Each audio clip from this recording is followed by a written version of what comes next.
Welcome back. You know, field stripping the 1911 is one thing, but if you really want to keep this gun clean and top operating condition, you should learn how to disassemble the lower grip frame and how to get it back together again easily. Stay tuned and we'll show you exactly how to do that. In the interest of saving time, I field stripped it off camera. Now I refer you back to the other video on how to field strip the gun, how to break it down for disassembly to the basic cleaning. There's another video on that. The first thing you want to have is a soft plastic or nylon mallet, a set of needle nose pliers, 1/8 inch blade jeweler's screwdriver with a hollow ground tip,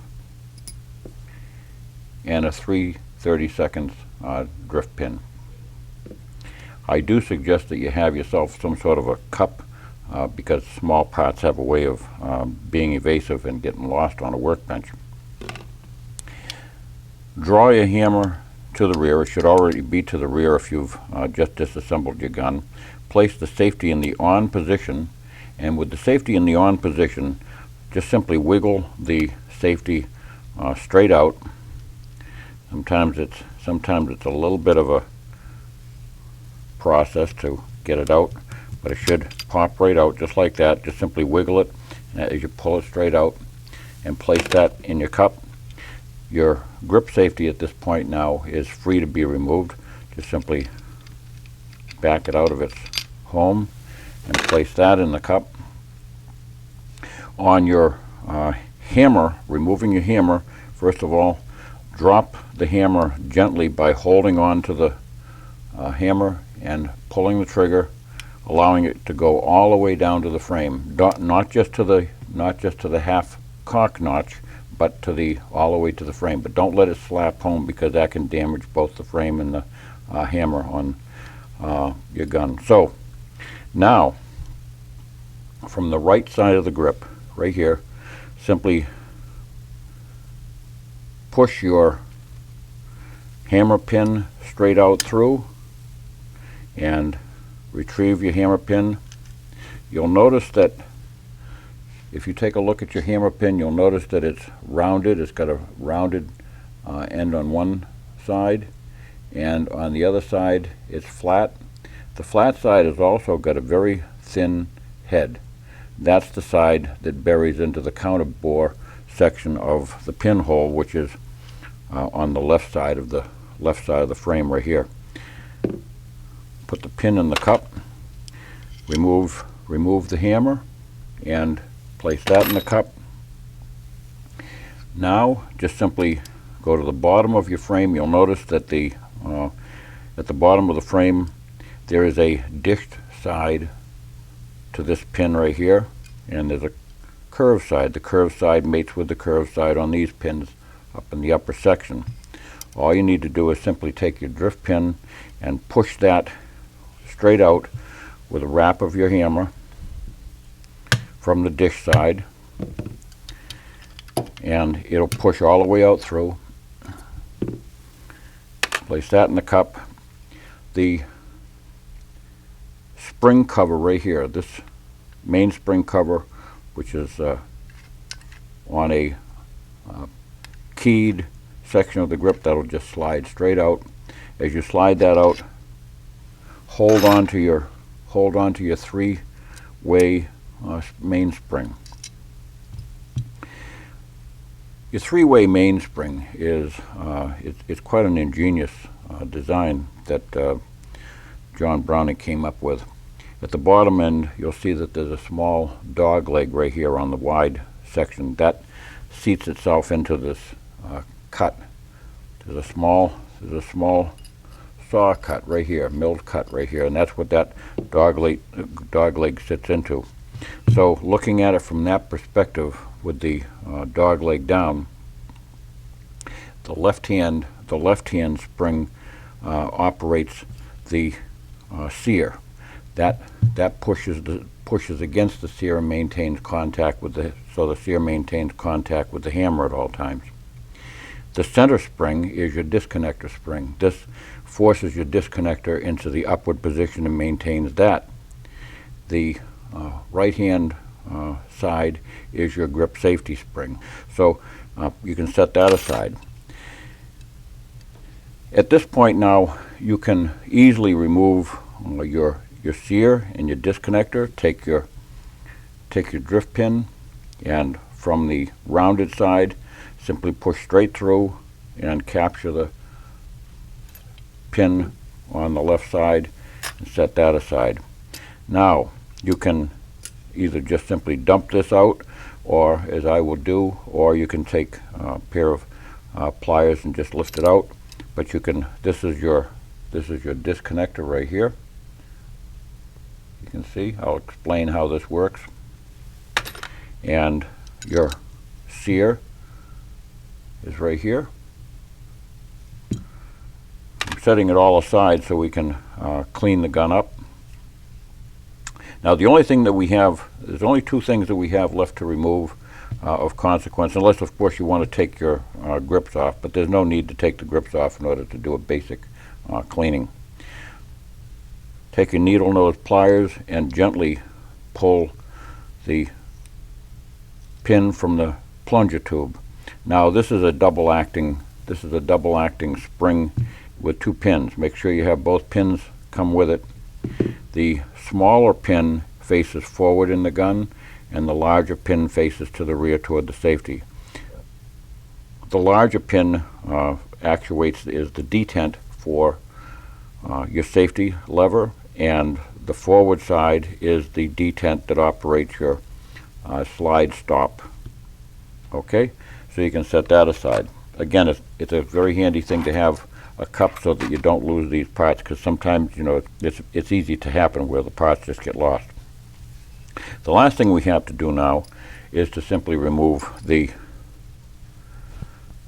magazine catch. The magazine catch screw right here turns only a quarter of a turn to the counterclockwise in order to remove it, and clockwise to restore it. In order to remove it, some people have a lot of frustrations with this. Simply press the magazine release button from the left side, just a 1/16 of an inch, that's all, as you gently turn the screwdriver. I'm only doing it with 2 fingers. There's a point where that will immediately release. Then just pull it out. That's all there is to it. In order to put it back in, just simply allow it to go all the way in, and push the magazine disconnect from the left hand side just a 1/16 of an inch, and this screw will easily turn itself, and then you'll hear that snap. So we'll do it again. Push. The first one is a pressure on the spring, so push it in a 1/16 of an inch as you turn the screw, and it'll pop free. To restore it, push it all the way in as you gently turn towards clockwise, in other words turning to the right, push, and that snaps back in. The key to this is to be sure to push this in only a 1/16 of an inch, and that's the keyway slot for that to be released. So once I do that, I rotate to the counterclockwise as I depress that safety lever, the magazine release lever, and that releases that assembly right there. Now this is a 3-part assembly. It's got a screw, and it's got a spring plus the latch itself, so I can put that aside. Now what that also does is it allows the trigger assembly to come out through the rear. Notice that with your trigger, the larger portion of the trigger is downward, in other words toward the trigger guard. We're completely disassembled now. This is all that you need to have to completely clean your gun up. You can use a toothbrush, clean up all your surfaces. I recommend that you get yourself some pipe cleaners. If you can find them, go to a tobacconist and find some pipe cleaners, and then run a pipe cleaner in your plunger tube. Now, if you've got if you got most 1911s on the market, virtually all 1911s on the market, you've got a staked in plunger tube. Check that and make sure that it's firmly installed and there's no wiggle. If there is any wiggle, it means that the staked legs of it have come loose and they need to be repositioned. You may need to get yourself a new tube and reinstall a new one. I'm not going to get into that right now. The Ruger system, because of the investment casting process, allows them to do very fine work here that requires no separate part. In other words, this is a integral plunger tube, so it's all one piece. It's actually part of the frame. Okay, let's get it all back together again now. Take your trigger, and your trigger now will simply remember the larger portion goes to the bottom. There's a raceway right here. There's a channel where that yoke will slide right in, just like that. Place your magazine latch in its hole right here, and remember what I said, just simply push it from the other side. There's no pressure. You're not trying to push the screw with your screwdriver. You're just simply pushing until you can turn that quarter of a turn. That's all. Just push it in 1/16 of an inch to release it. Push it in a 1/16 of an inch to restore it. There it is. That's it. I'm doing this repeatedly because that seems to be the thing that confounds a lot of people the most. Okay, next, we want to understand the relationship of the sear and the disconnector. Get those parts out here for us. With the sear, the sear has a blade on one end. That is the sear right there. On the other end, there are two legs, but the upper section is the sear. That's the part that interacts with the hammer caulking notches. This relationship is thus: when it's in the fully caulked position, this caulking notch is captured by the sear. If the hammer should fall, or if this should break off, the hammer will ride down onto the safety, onto the half cock notch, and that half cock notch will capture the hammer and prevent it from falling onto the firing pin.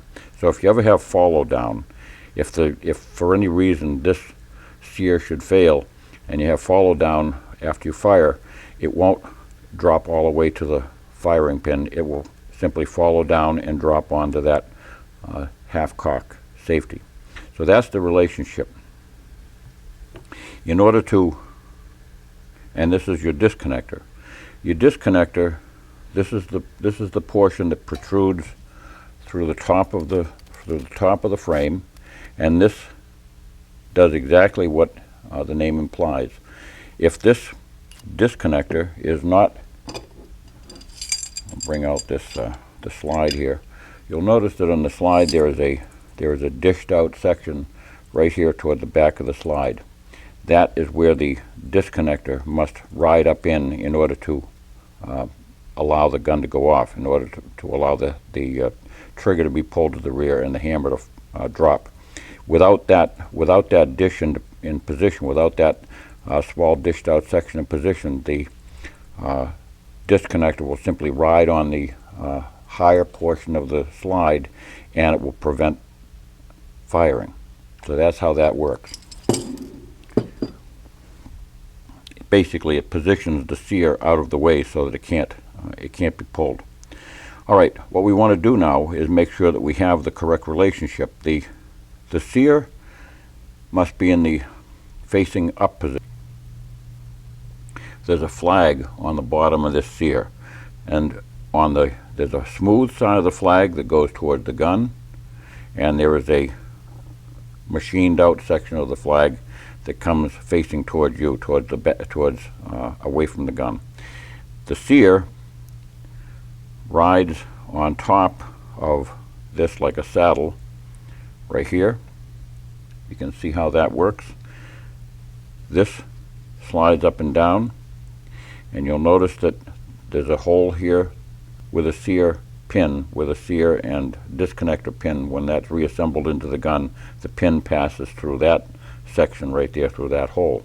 So you basically make sure that you have your sear in the upward facing direction, facing towards the disconnector, and with the flag, the smooth side of the flag, facing toward the gun, and the concave side of the sear facing towards you as you drop it into the gun.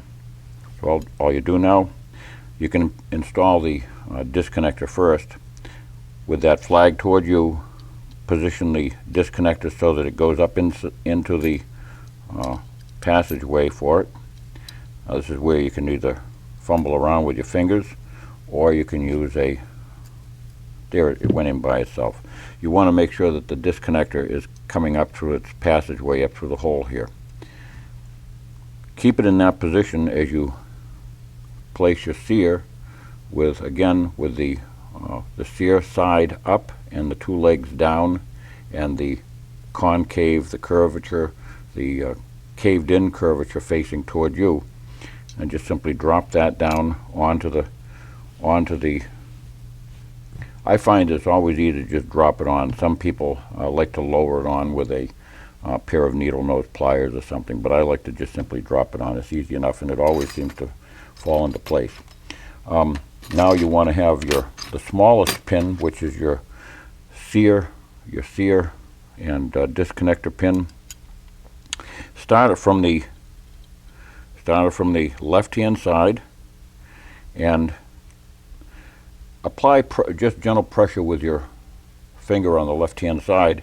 As you look toward the right-hand side, you'll be able to see the holes line up, and just kind of manipulate the sear until all the holes line up, and that allows the pin to slide right in. There's no hammering involved with this. These pins slide in with just simple gravity, with barely any finger pressure.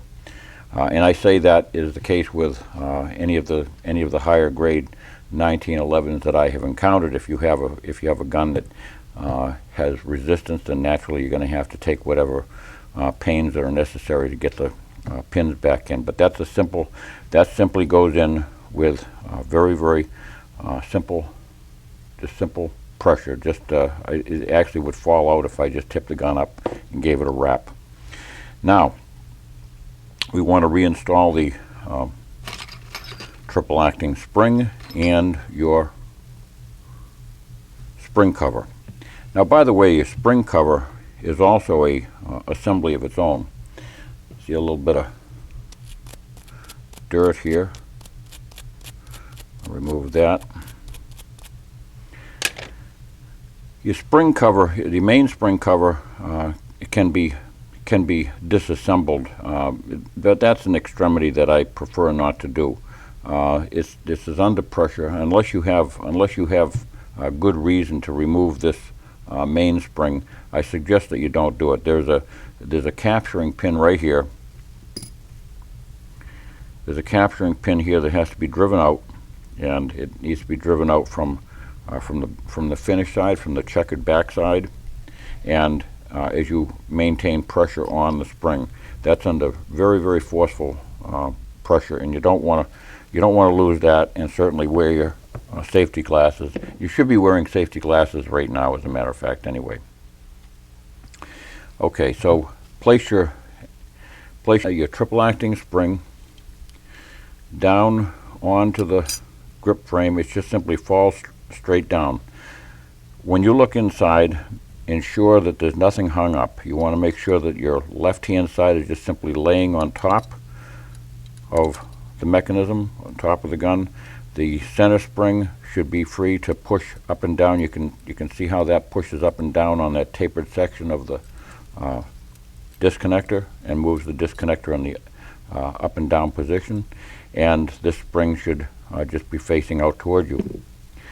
As you hold that in with your fingers, just take your spring cover, insert it into its keyway, and slide it up until it's fully into position. Take that special pin that has the turned center, and with the finish side, start the finish side toward the left-hand side of the grip frame, and just simply give it a wrap. Once it gets halfway in, it's going to need a wrap in order to finish it home. That's just all, and you want to be careful not to strike your grips. So there's no forceful resistance there. There's nothing that you have to. So far, we haven't used any kind of force. There's been no resistance encountered whatsoever. And just check movement of your trigger. Your trigger should now move freely, and you should be able to see your disconnector. All those parts just bobble around as you pull your trigger. Next thing, all right, we want to get the plunger tube back together. The small end, that is the small end in it, and it probably has a taper on one end. That goes towards the front. Be careful with this spring. This spring will bend very, very easily and disfigure the coil. Just simply insert that into your spring tube from the rear, the plunger tube from the rear. Make sure it's seated all the way. You want to make sure that the pin is sticking out the front, and this one is about 3/32 of an inch sticking out on this side. And make sure that all your pins, as you go along, make sure you seat your pins. Now we need to simply reinstall the hammer. The hammer is self-explanatory. Naturally, the hammer faces toward the gun. Place the hammer strut down onto the top of that dished out mainspring. Now, this is where people sometimes have a lot of difficulty. There's a little secret here. As you make sure that dog leg is down into the dished out section, and don't let it ride out. Pull your trigger to the rear. As you pull your trigger to the rear, turn the hammer. Don't allow the hammer to be to the rear. Turn the hammer toward the gun. Remember how you disassembled it. And now, as you turn it in this direction, with the hammer riding against the grip frame, it opens up this entire passage right here. You can see there's a clear path for that hammer pin to be inserted. And I'm pulling on the trigger as I'm pressing with my thumb on the back of the hammer, allowing the hammer to ride up and down on the frame. And that's all you need to do. But you have to be very sure that the hammer strut is down into that dished out section. There's no pressure there on that at all. Now just lower the pin straight through. You can sometimes look from the other side. Always remember it goes all the way through. So if you can't see what's going on, just simply press it into place. Now I've got the hammer in. Cock your hammer to the half cock notch. Take your grip safety. Now there's a little bit of a dog leg here that has to go underneath. That has to go underneath this part of the frame. As you also take this dog leg, there's a tab at the lower portion of the grip safety. That tab has to go behind the mainspring housing. It's very simple. It just falls into place just like that. Your safety now, in order to get the safety in, cock the hammer all the way to the rear. Be sure to cock your hammer all the way to the rear. Start the pin on the safety right into its passage right here, into this hole. Make sure that that's lined up with your grip safety, and that will simply drop right into place. You'll get a good start on it right there. Now at this point you're going to be encountering the back of the pin. You're going to be encountering the back of the pin that comes out of the plunger tube. You need to simply take your hollow ground screwdriver and as you press with your thumb on the safety, just press that pin in with the screwdriver, and that will drop that right into place. Now lower the safety out of the way. We have just completed the entire disassembly and reassembly of the lower grip frame. Thanks for watching. Don't forget to subscribe. God bless.